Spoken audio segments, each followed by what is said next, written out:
Shalom Bapak Ibu yang dikasihi Tuhan Yesus. Kembali kita bertemu dalam Pastor Message hari ini. Akhir-akhir ini dunia sedang dilanda krisis. Bangsa-bangsa sedang dilanda badai krisis ekonomi dan energi yang begitu hebat. Firman Tuhan berkata di dalam Yesaya 60 ayat kedua, sebab sesungguhnya kegelapan menutupi bumi dan kekelaman menutupi bangsa-bangsa. Tetapi terang Tuhan terbit atasmu dan kemuliaannya menjadi nyata atasmu.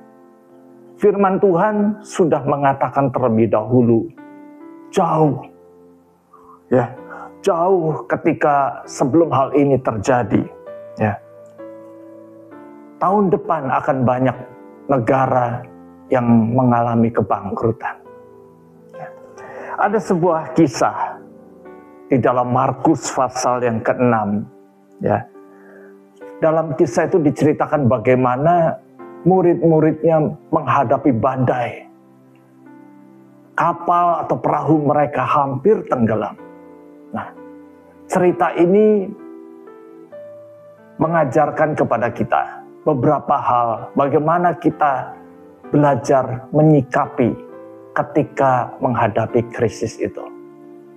Yang pertama, di dalam Markus 6 ayat 45.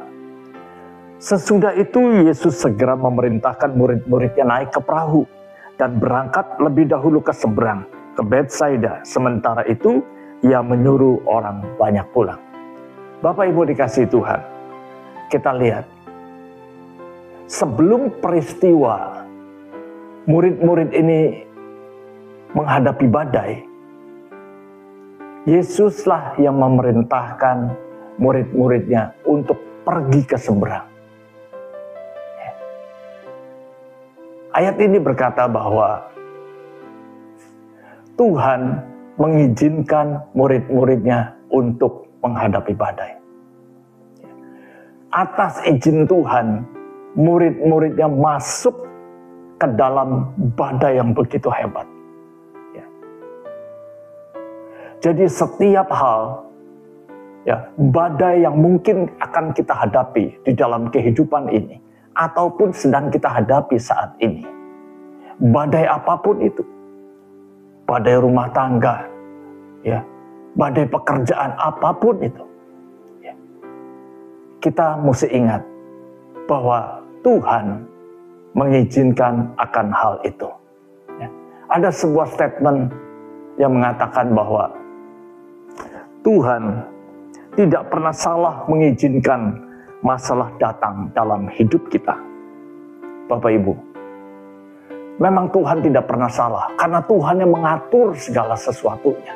Sejak dunia diciptakan, sampai nanti kedatangan Yesus yang kedua kali, semua itu ada di dalam kendali Tuhan. Bapak Ibu percaya? Semua itu atas izin Tuhan terjadi. Karena ada maksud dan rencana Tuhan di dalam setiap masalah yang kita hadapi.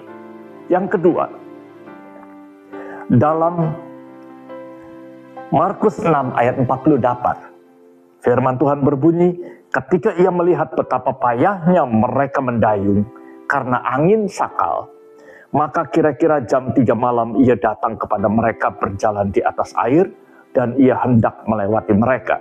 Bapak Ibu perhatikan ayat ini. Selain Tuhan mengizinkan murid-muridnya untuk pergi ke seberang menghadapi badai itu,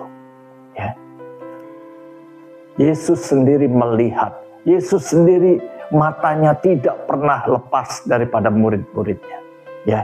Ketika ia melihat betapa payahnya mereka mendayung karena angin sakal. Bapak Ibu lihat, mata Yesus selalu memperhatikan murid-muridnya. Demikian juga mata Yesus selalu memperhatikan Bapak Ibu, Saudara semua. Mata Yesus memperhatikan kita. Yesus tidak tertidur. Matanya selalu melihat dan tertuju karena Dia mengasihi kita. Tuhan mengizinkan badai itu terjadi karena ada sesuatu yang Tuhan mau supaya kita belajar dari peristiwa itu. Ketika ia melihat betapa payahnya mereka mendayung karena angin sakal. Artinya apa?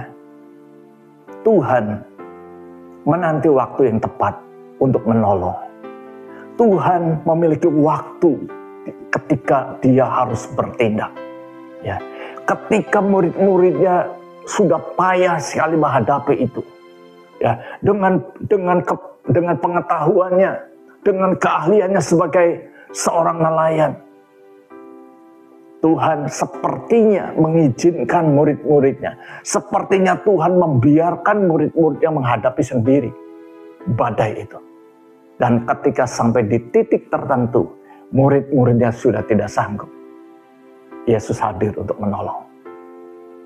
Ketika ada satu titik, ya, kita sudah tidak mampu menyerah kepada Tuhan. Tuhan, aku berserah kepadamu. Badai ini terlalu hebat dalam hidup saya. Tolonglah saya. Maka saat itu juga Tuhan menolong. Waktu Tuhan tidak pernah terlambat. Ya. Tuhan tidak pernah terlambat untuk menolong kita. Nah, yang berikutnya adalah Markus 6 ayat 50. Sebab mereka semua melihat dia dan mereka pun sangat terkejut. Tetapi segera ia berkata pada mereka, tenanglah, aku ini, jangan takut. Pelajaran apa yang didapat dari ayat ini? Bapak Ibu, ketika kita menghadapi badai, ketika hati dan pikiran kita kacau, ketika kita tidak menjadi tenang, kita tidak bisa melihat bahwa Tuhan akan menolong kita. Kita tidak melihat pertolongan Tuhan. Kita tidak melihat bahwa ada tangan Tuhan yang siap untuk menolong kita. Tetapi ayat ini berkata, tetapi segera Yesus berkata pada mereka, tenanglah, aku ini, jangan takut. Yesus menginginkan kita tenang ketika kita menghadapi badai.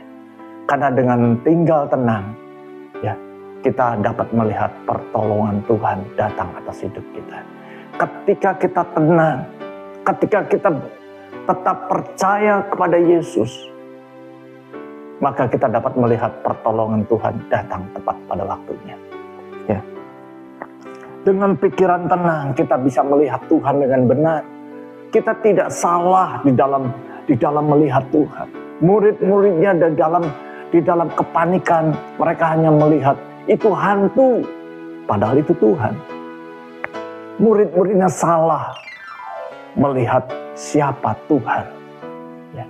Sebab itu Tuhan berkata, tenanglah, ini aku.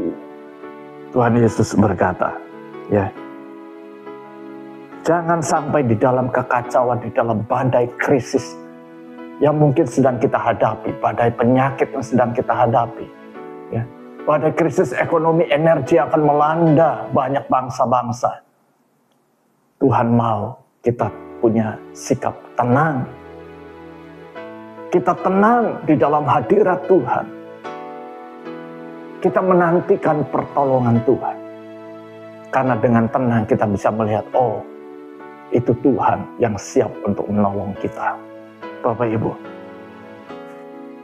sekali lagi saya ingin katakan kepada kita semua, Tuhan tidak pernah salah mengizinkan masalah datang dalam hidup kita. Karena ada pembelajaran yang Tuhan mau di dalam hidup kita. Karena ada pembelajaran yang Tuhan mau supaya kita ini bisa mengerti siapa Dia yang sebenarnya. Saya akan bacakan ayat berikutnya, Bapak Ibu. Dalam ayat 52, firman Tuhan berkata, sebab sesudah peristiwa roti itu, mereka belum juga mengerti dan hati mereka tetap degil. Bapak Ibu dikasihi Tuhan, kita boleh melihat bagaimana sebetulnya dalam setiap peristiwa Tuhan mau supaya murid-murid ini mengenal siapa Tuhannya, siapa Allah. Dalam setiap hal yang kita hadapi, sebetulnya Dia mau, Dia rindu kita mengenal Dia. Bukan hanya ketika dalam keadaan senang kita diberkati, kita bisa berkata, wah Tuhan itu baik ya. Tapi dalam keadaan susah, dalam keadaan menghadapi badai, dalam menghadapi krisis yang begitu hebat, Dia mau kita tetap percaya, kita tetap tenang, dan kita dapat melihat bagaimana pertolongan datang tepat pada waktunya. Kita tetap bisa melihat bagaimana Yesus melakukan mujizat-mujizat. Bagaimana Yesus mengerjakan pertolongan demi pertolongan terjadi dalam hidup kita. Saya ingin katakan, Yesus bisa diandalkan. Pengharapan kita kepada tidak akan pernah dikecewakan.